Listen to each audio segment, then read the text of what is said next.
going to put the Syrian army inside Jordan to help the Palestinians. But threatened by Israel, they will have to withdraw. Because I want to show the role of Syria here. And then we will have the removal of the Palestinian resistance from Jordan, and they will be relocated to Lebanon. So from 1970 to 1982, Lebanon will become, like it is today, under Hezbollah, the center of resistance. And Israel is going to attack Lebanon, is going to invade, and finally in 1982, Ariel Sharon is going to surround Beirut and will force the Fedayeen of the PLO and other Palestinian organizations to leave Lebanon. But in this time we have Syria, which is always standing on the side of the Palestinians. During the Fourth Arab-Israeli War of 1973, Syria is again going to fight against Israel and join Egypt of Anwar Sadat. But after the Camp David Accords of 1978 and the Egyptian-Israeli peace treaty of 1979, when Sadat is going to sell the Palestinian cause, Syria will not sell the Palestinians. And after the Israeli invasion of Lebanon, which will last until 2000, it will be Syria which is going to support the Palestinian resistance, and it will be under the supervision of Hafez al-Assad that in 1982, after Israel will think that they defeated the Palestinian resistance, that Imam Khomeini will create the Hezbollah. And Hezbollah will be supported not only by Iran, but also Syria of Hafez al-Assad.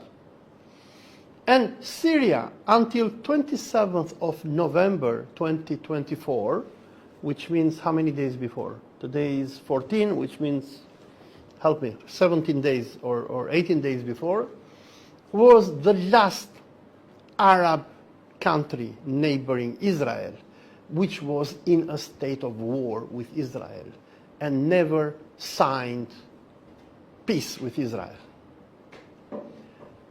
And what will happen is that after the establishment of Hezbollah in 1982, Syria will become a very important Arab nation state which is going to stand and support the resistance for the liberation of Palestine. Now, with the collapse of the Soviet Union in 1991, George Bush I, the father of the second George Bush, will announce in the US Congress on 11 September 1991, after they will defeat Iraq during the first Gulf War, that the Americans will establish a new world order. A what? A new world order.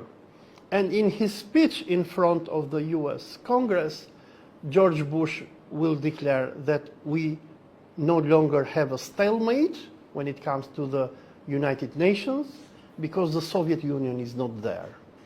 And the time came for the Zionist America to shift its war from the war against communism to the war against Islam. And after the destruction of Iraq during the first Gulf War, and after the infamous speech of George Bush in the US Congress on 11 September 1991, exactly 10 years after, on 11 September 2001, we'll have the 9/11 attacks, which we all know they were staged. We just had a Yeah. discussion. They were staged. President Dan Hanley on 9/11. Yes. So they were staged by the Zionist American Empire. Like Nero in the ancient Rome, who burned Rome in order to blame the Christians, Bush II copied the same textbook of the Roman Empire. But what will happen starting with Bush I, the American empire is going to declare a global war on Islam. But at first, the Zio-American empire will go against Arab nation states. So they will have the first Gulf War, and then the second Gulf War. Then we'll have, before that, we'll have 9/11 and the invasion of Afghanistan.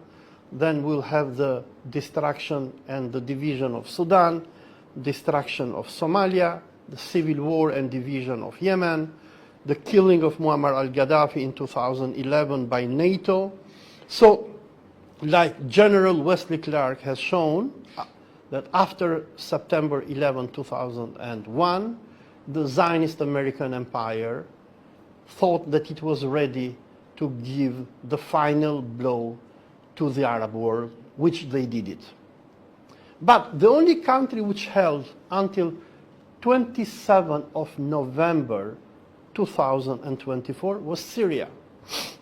But what the Americans did in the era of the Obama administration, when you, Sheikh, in the time you became very famous because you foresaw what was coming, the Zionist American Empire made an alliance with Wahhabi Takfiri groups, and they unleashed this medieval beast against the Arab states. I like that term, medieval beast. Yeah, it is a beast. I call them Dajjal's warriors. Yeah, but they're a beast.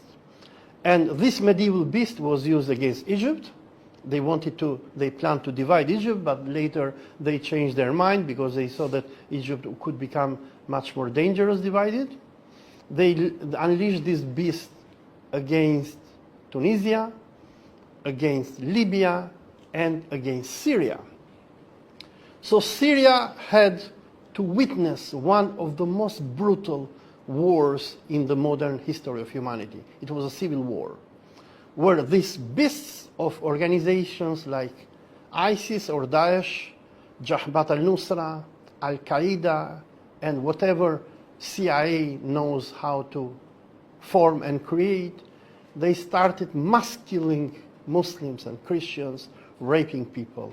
And as we speak, as of today, the population of Syria, which before 2011 was around 22 million, if I'm not wrong, today only 10 million are left. 10 million. 12 million Syrians were forced to leave Syria. And 6 million of these are in Turkey, and around, if I'm not wrong, 3 million should be in Germany. So what happened is that Israel achieved one of its most impressive successes in modern history, because we know what the Zionists want. They want to create the rreth Israel, or the Greater Israel. And this Greater Israel should extend from Iraq to the Nile River in Egypt. But Syria, after the 1979 peace treaty that Israel will have with Egypt, Syria was the greatest headache for Israel, because Syria was standing next to Israel. And after the toppling and killing of Saddam Hussein in 2003, Syria joined the so-called axis of resistance built by Iran, where we'll have Iran, Iraq, the Shia militias of Iraq, Syria, Yemen, Lebanon, Gaza, which are going to form the axis of resistance.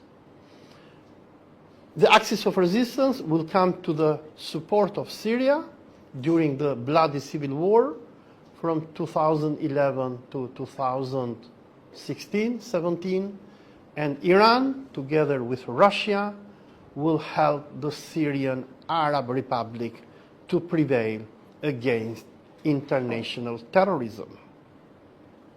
But while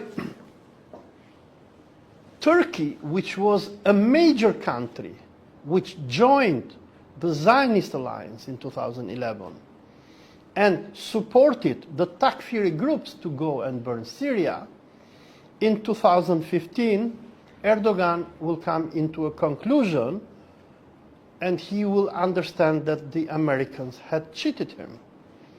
Because when the Turks joined the war against Syria in 2011 and 12, they were promised by the Americans that they will become the new pashas of Aleppo and Damascus.